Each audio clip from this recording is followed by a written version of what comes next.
안녕하세요. 지원에도 최기봉입니다. 자, 지금부터는 6강 행정이론의 발달, 여러분들이 그렇게 기대하고 기대했던 행정이론의 발달을 할 겁니다. 근데 기대를 했다는 의미는 여러분들이 그렇게 뭐 기대했다는 소리는 아니고요. 여기 어려워하죠? 왜? 근데 시험 문제 여긴 출제 밭입니다. 특히나 뒤에 공공선택론은요 몇 년 사이에 계속 나왔어요.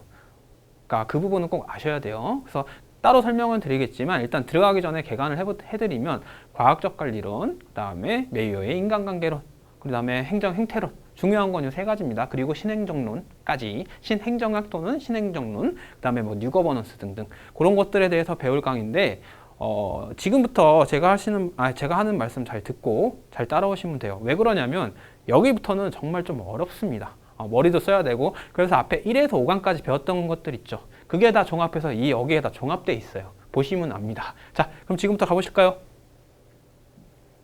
자, 행정이론의 발달. 자, 과학대 인간이라고 되어 있죠. 과학대 인간이라기보다는 솔직히 대상은 둘 다 인간입니다. 인간인데 인간을 어떻게 관리를 하느냐, 과학적으로 관리를 하느냐, 또는 아니면 인간을 좀 심리를 반영을 해서 약간 심리적인 요인을 고려해서 관리를 하느냐, 그 차이예요. 볼까요? 자, 과학적 관리는 누가 주장했을까? 지금 되면 대답이 나와야 되는데 테일러죠. 테일러리즘 또는 포디즘이라고 하죠. 이 테일러나 포드라는 사람이 왜 여기 과학적 관련에 들어갔냐면 뭐 주장하기도 했어요. 근데 이 사람들이 제일 먼저 만든 게 있어. 이거 전에 뭘 만들었을까? 바로 컨베이어 벨트. 아이고, 미안합니다.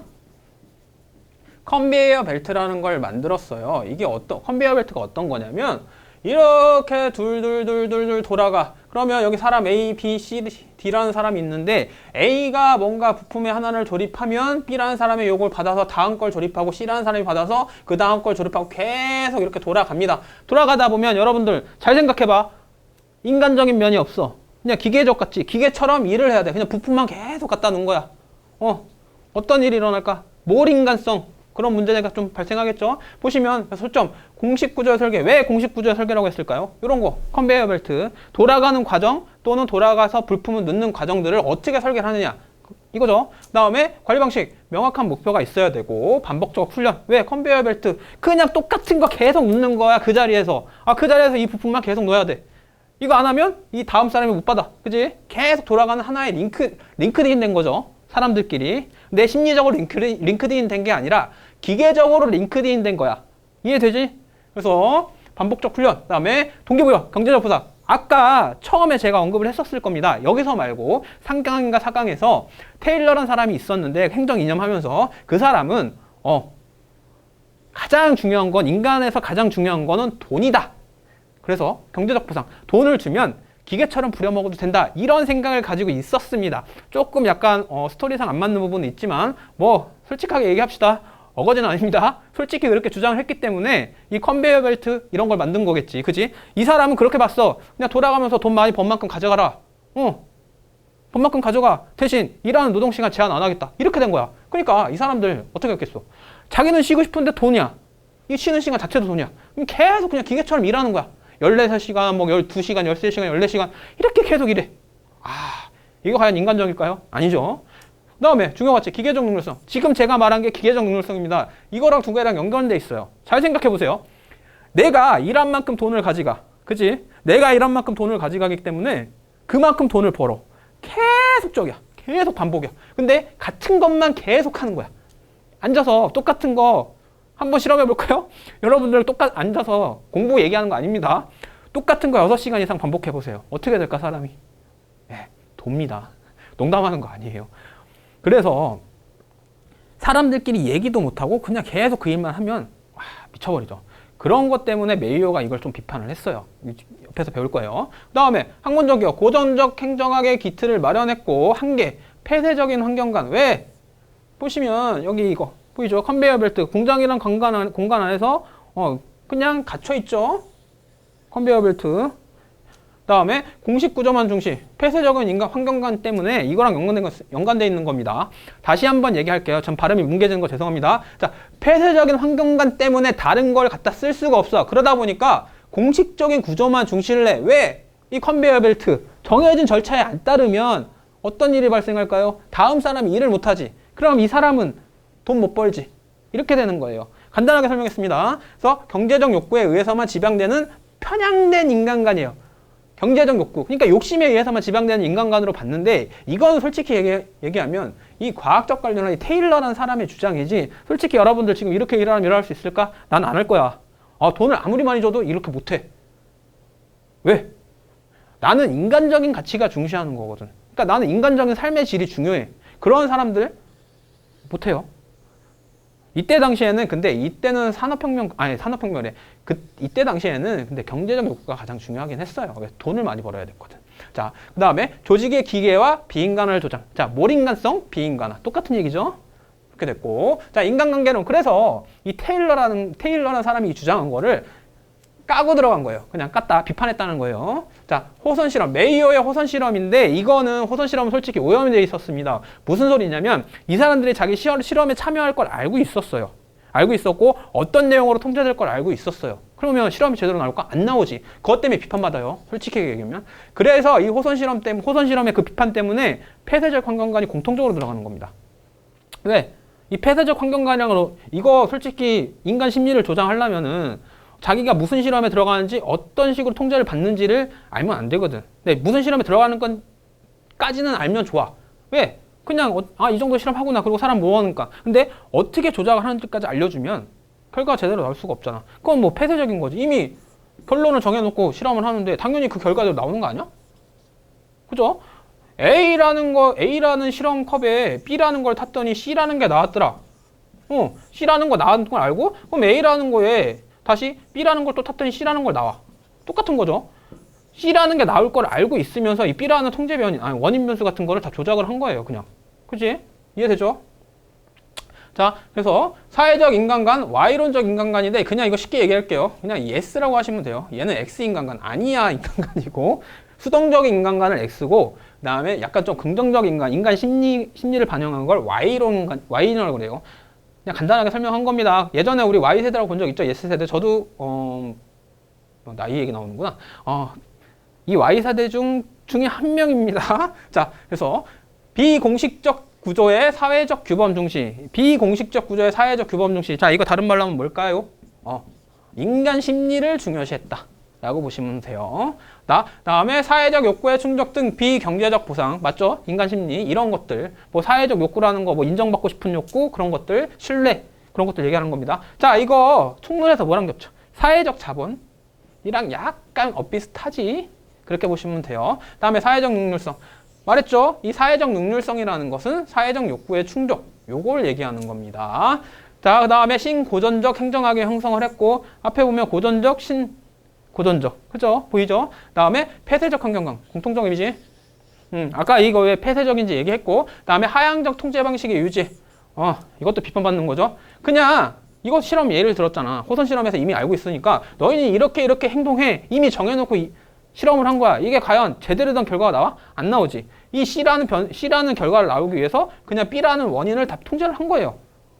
말이 안 되지. 그래서 그냥 위에서 지시를 한 거야. 너희는 이렇게 행동하지 마. 말이 돼? 안 되는 거지. 그 다음에 보다 세련된 착취 방법에 불과. 그래서 이 얘기가 나온 겁니다. 하향적 통제 방식을 유지를 하면서 심리학적으로 너 괜찮으니까 조금 더 열심히 일해. 안 할까? 해야지. 그지? 상사가 그것도 사장이 와가지고 야, 너 힘들지? 힘든데 조금만 더 열심히 하자. 네 힘든 거 다 알아. 인정받는데 그거에 혹해서 일을 해. 그만큼 더 일을 하는 거야. 똑같죠?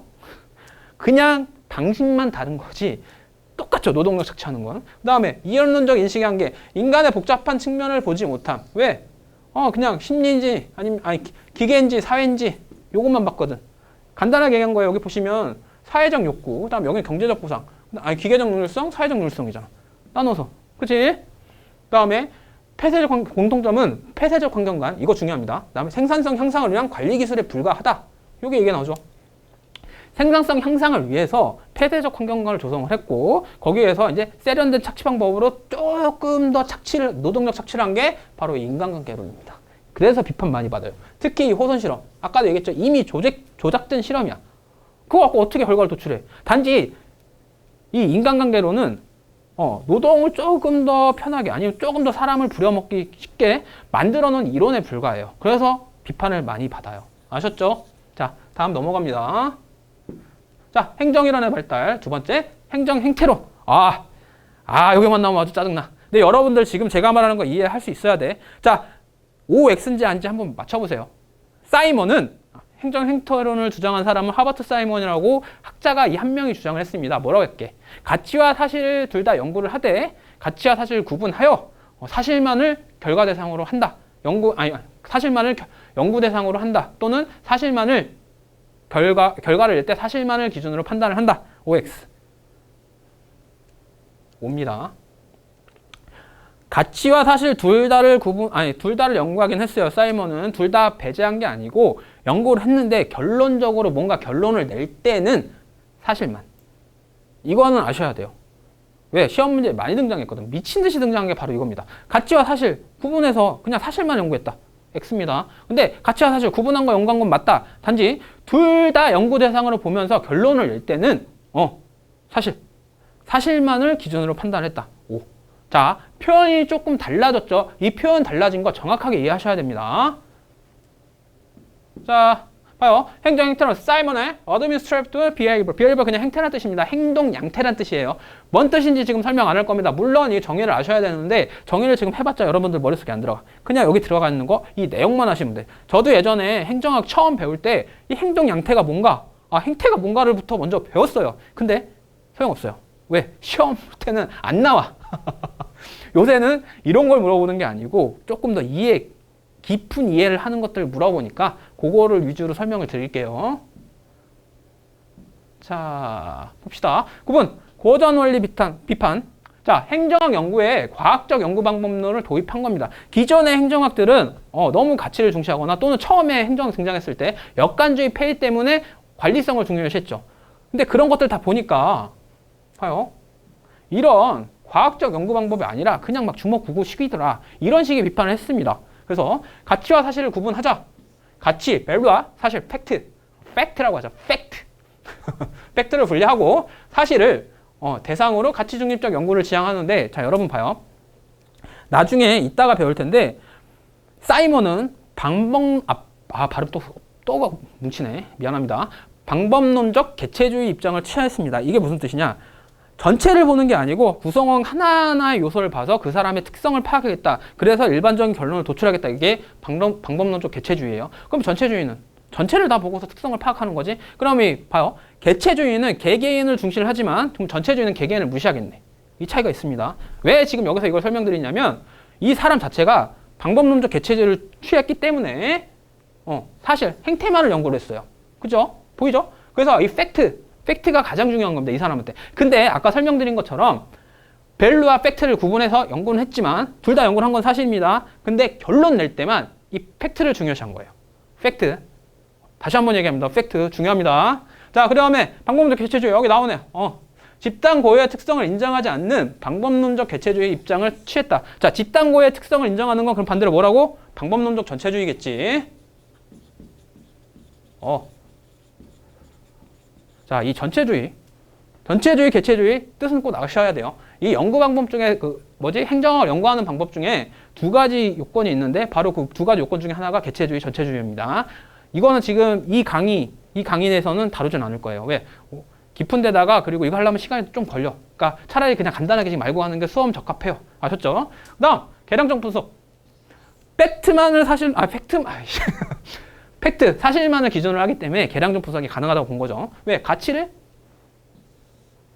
연구는 했지만 결론에선 쓰질 않거든. 그럼 팩트는 1이면 1, 1 더하기 1은 1, 1 더하기 1은 2, 1 더하기 2는 3, 3 더하기 1은 4. 이게 되는 거잖아. 그지? 잘 생각해봐. 그러면 계량적 분석 가능하겠네. 근데 가치가 여기 개입하는 순간 1인데 난 여기 가중치에 0.5의 가치를 가입하고 싶어. 아니, 개입하고 싶어. 개입하는 게 아니라 플러스하고 싶어.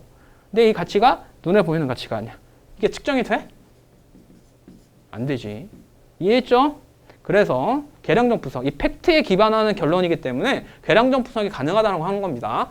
계량적 분석에 의한 행태의 규칙성, 그 다음에 인과관계의 경험적 입증에 초점. 왜? 1 더하기 1은 2야. 팩트지? 그리고 더하기란 규칙이 있었지? 그 다음에 인과관계의 경험적 입증에 초점. 자, 1 더하기 1을 더해봤어. 실제로 1, 2잖아. 보이죠? 아주 간단하게 설명드리면 이런 겁니다. 그리고 실험을 예를 들면 A라는 걸 연구를 해서 B라는 첨가물을 했더니 C라는 게 나왔더라. 그럼 이 C라는 걸 나오기 위해서 B라는 첨가물을 다시 갖고 오면 되겠네. 경험이 된 거야. 그지? 한번 경험이 된 거니까, 팩트적으로 경험이 된 거니까 이 B를 다시 넣는 거야. 이해되죠? 자, 그 다음에 공사행정 이론은, 이거는 뭐 따로 설명 안 드리겠습니다. 근데 여기 읽기는 할게요. 자, 행정 목표 달성을 위한 합리적인 집단 현상으로 보고 행정 조직과 기업 조직을 동일시했다. 이게 왜 그러냐면, 사이먼은 과학성을 중시했어요. 그리고 팩트를 중시했어요. 그러면 과학성과 팩트를 중시했으니까 뭔 소리일까? 기업체처럼 행정 조직도 움직일 수 있다고 보는 거예요. 그는 기업체는 결론적으로 이윤을 추구하는 집단이잖아. 그러면 이윤을 추구하기 위해서는 가치라는 걸 배제를 하고 그냥 바로 이 팩트대로 돈을 버는 거죠. 그래서 이렇게 보시면 됩니다. 자, 태도, 의견, 개성 등도 행태에 포함됩니다. 태도, 의견, 개성 등. 그러니까 이 행태에 포함되는 것들은 인간의 가치가 포함된다는 소리예요. 근데 연구할 때는 이 인간의 가치, 태도, 의견, 개성 등을 제외하고 그냥 사실만 보겠다는 거야. 여기도 그게 나오잖아. 그지? 그래서 나중에 결론 낼 때는 그냥 팩트만을 기준으로 판단하겠다. 이 얘기입니다. 자, 특정 질문에 따른 반응을 통해 파악해 볼 수 있는 태도, 의견, 개성 등도 행태에 포함된다. 이거 알아두세요. 행태에는 자, 태도, 의견, 개성 등도 포함된 거고 이걸 behavior라고 합니다. behavior인데 요새는 잘 나오진 않아. 예전에는 액션이 뭔지, behavior가 뭔지 구분하는 거 나왔거든. 액션은 이런 게 없어. 그냥 행동이야. 근데 behavior는 태도, 의견, 개성이 다 포함된 거야. 그러니까 행동 양태에는 개개인의 개성이 다 포함되어 있다고 보시면 돼요. 개개인의 특성이. 아셨죠? 그다음에 사회과학의 통합을 시도, 심리학, 인류학, 사회학 등 인접 학문과의 연계를 통한 사회과학의 통합을 시도했다. 허버트 사이먼 보시면 과학성 강조했죠. 그렇기 때문에 이 사람은 그렇게 봤어. 행정도 일종의 과학이다. 그러면 심리학, 인류학, 사회학 봐요. 이거 태도, 의견, 개성이랑 똑같죠. 그죠? 그래서 이거를 그냥 행태론에서 연구하면서 하나의 팩트로 추출할 수 있구나라고 생각을 한 거예요. 이해되죠? 그래서 연구가 가능하다고 본 사람입니다. 이게 될까요? 저는 안 된다고 보는데. 그래서 뒤에 보시면 이제 나중에 나올 겁니다. 이 사람을 비판하면서 등장했던 게 있어요. 자, 행태론 한 개. 여기 나오네, 한 개. 자, 행정의 공공성을 무시했으며 경험적 보수주의 영향, 가치 판단 폐지. 자, 경험적 보수주의는 아까 이거예요. 그냥 1 더하기 1은 2더라. 이게 끝이에요. 왜? 경험적으로 1 더하기 1이 2라는 걸 알고 있거든. 근데 사람이 살아가면서 1 더하기 1이 2인 경우가 있을까요? 이게 무슨 소리냐면 사람 한 명하고 사람 한 명이 더했을 때 이 사람이 두 사람 분량, 아니면 두 사람 이상 분량할 수도 있는 거지. 아니면 두 사람 이하 분량할 수 있는 거고. 이 한 사람이라는 게 일을 안 할 수도 있거든. 일을 안 할 수도 있고 일을 되게 게을리할 수도 있어. 그러면 생산성 면에서 봤을 때는 떨어지죠. 일을 조금 덜 하면. 근데 일을 많이 하면 생산성 면에서는 높죠. 판단이 안 되는 거지. 왔다 갔다 하는 거지. 이거를 사이먼은 무시를 했다는 거야. 그지? 그 다음에 세 번째, 사소한 문제에 관심이 없었고 사회 문제 해결을 적실성, 실천성 결여. 자, 그래서 이 적실성, 실천성이 결여돼서 나온 게 뭐냐? 이거를 비판하고 등장했던 게 있습니다. 뭘까요? 자, New Public Administration, NPA, 신행정학. 자, 신행정학이 등장을 했는데 이거 뒤에 나온 게 바로 신행정학이에요. 근데 그 사이에 1960년대에 일이 하나 있었어요. 그게 뭐라고? 흑인폭동. 왜 흑인폭동? 지금 누누이 강조를 하지만 그 흑인폭동이 일어난 이유 지금 제가 설명을 드리겠습니다. 흑인폭동이 일어난 이유가 딱 한 가지였습니다. 한 가지라기보단 여러 가지 원인이 이렇게 누적돼서 일어났는데 제일 중요한 건 바로 이거였어요. 어떤 흑인 여성분이 그때 당시에 버스 자리에 앉았대요. 근데 그때 당시에 법률로 그 버스에 흑인 여성이 앉으면 경찰이 신고하게 돼 있어요. 신고하게 돼 있었대요. 그래서 잡아가고. 그것 때문에 도화선을 당긴 거죠. 경찰이 실제로 잡아갔었고 흑인들이 그걸 알고 나서 물밀듯이 일어났습니다. 자, 그게 바로 흑인폭동이죠. 그래서 행정학자들이 그걸 보면서 고민을 했대요. 우리가 그래도 나름 행정학자인데 나라에서 국민들한테 서비스를 제공해주는 것들 연구하는 학자들인데 이게 왜 일어나는지 모르겠다 해서 찾아보니까 사이먼은 여기서 계속 보면 지금 가치와 사실을 구분하고 사실만 결론. 그러니까 가치가 구분이 안 되니까 사람이란 가치가 없는 거잖아. 그리고 또 적절한 때에 들어가지 못했어. 이걸 적절성이라고 그러거든. 적절한 때 행정이 제대로 실행되지도 못하고 역할을 못하니까 이런 흑인폭동, 빈부격차 이런 게 어마어마하게 일어난 거죠. 그러니까 안 되겠다. 우리는 다시 한번 사람의 가치를 중요시 하자 해서 나온 게 바로 이 적실성의 실천성 결여 요거 때문에 나온 거 바로 신행정학이죠. 뒤에서 설명할 겁니다. 다음에 일반론적 방법론에 치중하여 연구 대상이 제약됐고 왜 방법론적 개체주의라니까 전체를 못 보는 거야. 쉽게 얘기하면 그래. 다음에 5번 인간의 행태 이면의 진정한 의미 파악의 한계. 왜일까? 자, 밸류와 팩트를 연구를 하는데 팩트만을 기준으로 결과를 판단했어요. 그러면 당연히 밸류가 가지고 있는 특징을 이 팩트에 결합시킬 수가 없지. 그 결론에 포함시킬 수도 없고 당연히 이면의 진정한 의미 파악에 한계가 나오죠. 왜? 가치가 배제돼 있으니까. 이 진정한 의미 파악을 하려면 밸류 발음이 진짜 안 되네. 미안합니다. 자, value라는 가치가 포함이 되어야 돼요. 그죠? 여러분들 저 여기까지 이해했죠? 오케이, 좋습니다. 자, 그러면 다음. 자, 행정이론의 발달, 신행정론 드디어 나오네. 아까 얘기했지 왜 등장했는지. 자, 후기 행토론 신행정론 1960년대. 아이고, 미안합니다. 아유, 넘어가지 말랬는데. 자, 1960년대 미국의 급박한 사회 문제, 베트남전, 흑인 폭동 등의 사회 문제 해결에 도움을 주지 못한 행태주의에 대한 비판이고죠. 자, 이 행태주의 누구? 허버트 사이먼. 자, 이 행태주의. 그래서 도움을 주지 못했대. 여기서 나올 수 있는 거 뭐? 적실성의 신조. 그죠? 렐레번스라고 하죠. 자, 렐리번트. 아, 몰라. 자, 이스턴은 적실성의 신조와 실천을 강조하는 후기 행태주의의 출발을 선언했습니다. 데이비드 이스턴이 얘기하는 겁니다. 다음에 가치평가적 정책지향적 연구의 진행. 행태론의 전면적 부정은 하지 않았습니다. 왜 이럴까요? 자, 이 후기 행태론이랑 이름 붙이는 이유가 있죠. 아까 행태론에서는 가치와 사실을 같이 연구를 했지. 그렇기 때문에 전문적으로 부정할 수가 없었어. 왜? 같이 연구를 한 건 사실이거든. 근데 뒤에 결론 낼 때 팩트만을 가지고 판단했기 때문에 그것만 비판하는 거지 같이 연구했던 건 좋다는 거야. 그지? 이 사람도 그런 거 얘기를 하는 거야. 그 가치라는 게 인간적인 가치가 들어가는 거죠. 여기 보시면 베트남전 뭐 이건 필요 없고 여기 흑인 폭동 이게 큰 문제였거든. 그래서 사람을 좀 중요시하자, 사람의 형평성을 중요시하자 이런 게 다 가치잖아.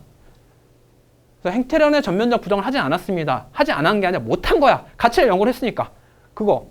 그치? 그다음 행태론의 과학적 방법과 기법을 정치사회 해결에 적용하려는 시도를 했습니다. 자, 형평성 그런 가치들을 포함해서 행태론의 과학적 방법 이런 접근 방법은 좋다 그거야. 왜?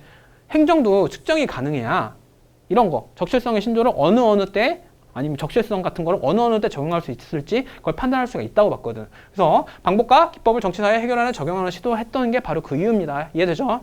다음에 1960년대 말 신행정론자들에 의해 계승됐습니다. 신행정론도 나중에 나올 겁니다. 근데 여기서는 학자 이름 굳이 늘릴 필요 없죠. 자, 넘어갑니다.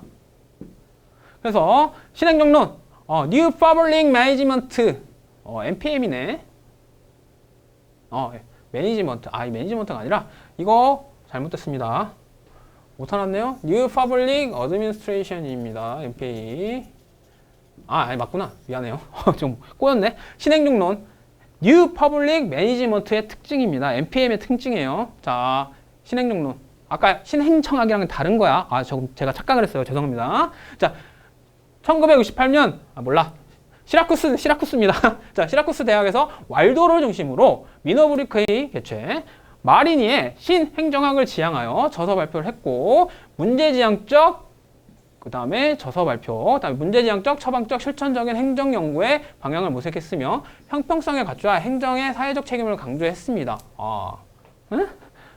자, 자, 이게 무슨 소리일까? 아까 신행정학에서 사람에 대한 신뢰, 사람에 대한 형평성 또는 그리고 적절성, 적절한 때 행정은 역할을 해야 된다. 그런 거를 강조를 했죠. 그걸 계승한 게 신행정론입니다. 그래서 보시면 여기 처방적, 문제지향적, 실천적인 행정 연구의 방향을 모색했어요. 보이죠? 왜? 이거 다 통하는 게 뭐야? 문제지향적, 처방적. 적실성이죠. 그죠? 적실성입니다. 이해되죠? 그래서 형평성의 가치와 행정의 사회적 책임을 강조했습니다. 그래서 기존 행정연구를 비판했죠. 그 다음에 현실 적합성 추구, 정책지향적 행정론, 행정이론론. 자, 이 정행이론은 뭐예요? 정치와 행정은 하나다. 그래서 정책 집행 기능도 행정이 같이 해줘야 된다. 이렇게 돼 있죠. 행태주의, 실증주의에 대한 비판. 자, 현상학적 접근 방법의 도입인데, 자, 여러분 이거는 현상학은 나중에 배울 텐데 그냥 해체주의라고 보시면 돼요. 다 해체한다. 그냥 있는 그대로 보자. 아니면 도덕성 타자의 개념으로 보자. 서로 존중하자. 도덕적인 인간으로 보자. 이런 것들이 바로 현상학입니다. 그냥 현상 그대로 보자. 쉽게 얘기하는 거예요. 현상 그대로 보자. 또는 객관적인 물을 보지 말고 그냥 이 사람의 주관이 있으면 그 주관대로 판단을 해주자. 있는 그대로 판단해주자. 이해되죠? 요겁니다. 그다음에 가치 문제 중시, 사회적 형평성의 가치를 강조했고 규범적 이론의 발전에 깊은 관심을 가졌습니다. 자, 기존의 전문직업주의, 가치중립적 관리로 대한 비판을 했고 가치중립적이지 말란 소리야. 가치를 가져야 한다는 거고. 고객 중심의 행정, 능동적 행정의 축결. 일반 시민들은 행정의 대응성을 강조. 대응성 왜 강조했을까? 적실성 때문에 그래요. MPA에서 다 물려받았다 그랬지. 그래서 적실성 또는 대응성. 행정이 어떤 민원인이 이런 걸 해주세요 딱 했을 때 행정은 바로 그거에 대한 대응을 해줄 수 있어야 된다. 아니면 이거에 대한 무슨 대비책을 줘야 한다. 이거를 대응성이라고 하는 겁니다. 이해하시죠? 조직에 대한 반전통적 처방입니다. 자, 반개서적. 개서적이라는 게 뭐예요? 순서를 안 매긴다는 소리야. 그냥 간단하게 얘기했습니다. 반관료제적. 상향의 구조 설계. 저층 분권화를 지향. 처방했습니다. 처방. 지향 또는 처방. 자, 분권화는 여기에 권한이 모여있잖아. 이거를 그냥 이렇게 수평화시켜서 나눠놓겠다는 거야. 간단하죠? 이해됐죠? 자, 그래서 신행정론은 여기까지 하겠습니다. 왜? 이건 그렇게 중요한 게 아니라 앞에 거 MPA가 왜 등장했는지 그걸 이어받은 게 신행정론이고 이 사람은 뭘 이 학문에서는 뭘 중시했는지 이 학설, 이 이론에서는 뭘 중시했는지 바로 가치 문제 중시했다 보시면 돼요. 왜? 신행정론에서 이어받았기 때문에 신행정론은 사람에 대한 가치를 되게 중시했거든. 적실성의 신조. 그래서 그 적실성을 이어받은 게 이 대응성이다. 그렇게 보시면 됩니다. 자, 행정이론의 발달, 체제론. 이게 마지막일 겁니다. 체제론 뒤에 뭐 발전행정론, 비교행정론 그런 거 나올 텐데 그건 다 뺐어요. 왜 그러냐면 그냥 그거에 대해서는 이렇게 하시면 돼요. 생태론 뭐 그런 거는 다 이렇게 하시면 돼요. 그거는 개발도상국들이 선진국이 보고 따라하라고 만든 이론이기 때문에 굳이 시험 문제에 많이 나오진 않습니다. 뭐 정책론 하면서 중간에 잠깐 언급을 할 텐데 딱 거기까지예요. 그 이상은 나오지 않습니다. 요새도 뜸해요. 그냥 이렇게 알아두시면 돼요. 선진국들이 자기 따라하라고 이만큼 발전했으니까 너희들은 그냥 따라오라고 해서 만들어 놓은 이론이다. 이렇게 보시면 됩니다. 자, 체제론은 근데 그에 비해 상대적으로 중요하기 때문에 말씀을 드리는 거예요. 자, 체제론적 접근 방법, 미안합니다. 체제론적 접근 방법, 행정 현상을 환경과 체제, 그다음에 체제 내 구성 요소들 간의 상호작용의 분석을 통해 설명하라는 접근 방법. 자, 이게 뭔 소리야? 늘 얘기했지만 나 이게 뭔 소리인지 모르겠어. 그냥 행정 현상 자체를 환경과 체제 내 구성 요소들 간이 아니라 그냥 환경과 체제 상으로 한번 분석을 해보겠다. 그래서 있는 거 그대로 한번 분석해보겠다. 이 제도 내에서 분석을 해보겠다. 그래서 이 제도 내에서 어떠한 상호작용을 하는지 그걸 분석을 해보겠다라는 겁니다. 근데 쉽게 얘기해서 행정 현상에 환경과 체제가 어떤 영향을 끼치는지를 분석하겠다. 쉽죠? 그다음에 체제론적 접근 방법의 특징, 총체주의적, 거시적 관점이고, 자, 이거 총체주의적 전체를 보는 거고, 거시적 관점은 멀리 보는 겁니다. 미시경제학, 거시경제학 아시죠? 미시는 그냥 말 그대로 마이크로, 조그만 걸 보는 거야. 거시는 큰 걸 보는 거야. 그래서 거시는 나라 경제, 미시는 그냥 시장 경제. 요만하니까. 보이죠? 자, 그다음에 목적론적 관점. 모든 전제는 목적을 보유하고 있다라고 보는 거고, 시간 중시의 관점. 체제들은 시간선상에서 반동하는 동태적 현상을 보임. 자, 이 동태적 현상이라는 게 뭘까요? 움직인다는 겁니다. 동태. 계속적으로 움직이는 양태를 얘기하는 거고, 개서적 관점. 단순 체제와 복잡 체제의 관계는 개서적 구조로 돼 있다. 이렇게 보시면 돼요. 개서적, 아까 신행정론은 비개서적이지 계층화가 안 돼 있다는 소리입니다. 근데 이거는 계층화가 돼 있다는 거죠. 쉽게 얘기하는 겁니다. 약간 좀 안 맞는 부분 있어요. 태클 환영합니다. 자, 행정이론의 발달, 체제론 툴, 개방체제의 특징, 복수의 구성 요소로 이루어진 체제고, 체제 내부에 외부를 구별하는 경계가 존재하고, 아까 봤죠? 개서죠. 그 다음에 부의 엔트로피, 발음 안 되네. 미안합니다. 나 오늘 왜 이러지? 딴소리를 하자면, 지금 여러분 오늘 4강을 찍었어요. 제가 목이 약간 갔죠? 4강을 찍었는데, 이게 지금 하다 보니까 발음이 계속 꼬이네. 그리고 제가 이제 강의를 하다 보면 약간 흥분을 하는가 봐요. 그래서 목소리도 좀 높아지고 그러다 보니까 발음이 약간 뭉개진 현상이 있으니까 양해 바랍니다. 알았죠? 조금 심한 거는 제가 다시 찍어서 올릴 테니까 그렇게 하시고. 자, 부의 엔트로피를 통한 동태적 항상성 유지. 이 항상성이라는 거는 그겁니다. 그냥 계속 같은 상승을 유지하는 거. 그게 항상성입니다. 그래서 V의 엔트로피라는 거는 마이너스야. 플러스가 되면 안 돼. 그치? 그래서 체제는 환경으로부터 에너지를 받고 투입. 자, 체제 스스로 가치와 규범을 재생산, 체제 유지를 함으로써 엔트로피 증가를 막는, 엔트로피를 낮추는, 즉 V의 엔트로피를 증가시키는 작용을 함. V의 엔트로피를 증가하면, 자 봐요. 환경으로부터 에너지가 계속 들어오는데 체제라는 체제는 계속 이 상태를 유지해야 돼. 이게 조금 더 플러스 되면 이게 뭉거져. 망가지는 걸 마이너스로 계속 뽑아내는 거야. 그래서 V의 엔트로피 마이너스 계속 뽑아내는 거죠. 이걸 V의 엔트로피라고 그러는 거예요. 구적 이동의 다양성으로 인한 형평성, 동일 종속성, 다음 목표 달성의 다양성, 체제를 진화한다. 그러니까 체제는 쉽게 말하면 V의 엔트로피를 통해서 진화하고 이 긍정의 엔트로피를 통해서는 진화하지 못한다. 이런 거죠. 체제에 영향을 끼치는 건 V의 엔트로피다. 오케이? 이해되죠? 이 정도만 아시면 됩니다. 여기는 왜 그러냐면 아까도 얘기했지만 잘 나오는 파트는 아니에요. 근데 혹시나 해서 설명을 드리는 겁니다. 체제는 동종국성, 항상성, V의 엔트로피. V의 엔트로피를 통해서 동종국성, 그 다음에 항상성을 유지하는데 이거는 항상 뭐라고?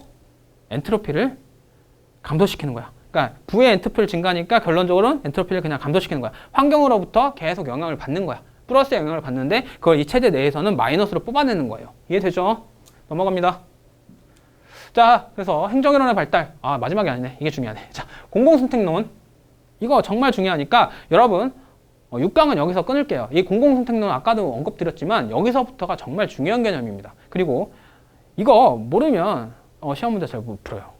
못 푸는 정도가 아니라 이거에 대한 기본 개념은 알고 가셔야 돼요. 그렇기 때문에 여기서 끊고 아마 이게 7강에서는 요것만 딱 강의하고 끊을 텐데 요거는 한 10분 정도면 될 것 같습니다. 왜? 이게 제 주특기입니다. 자, 아니 강의 끝내는 게 주특기가 아니라 이 공공선택론에 포함된 경제학적 개념이 제 주특기예요. 아셨죠? 그러면 자 6강 여기까지 하겠습니다. 수고하셨고요. 7강에서 뵙겠습니다. 감사합니다.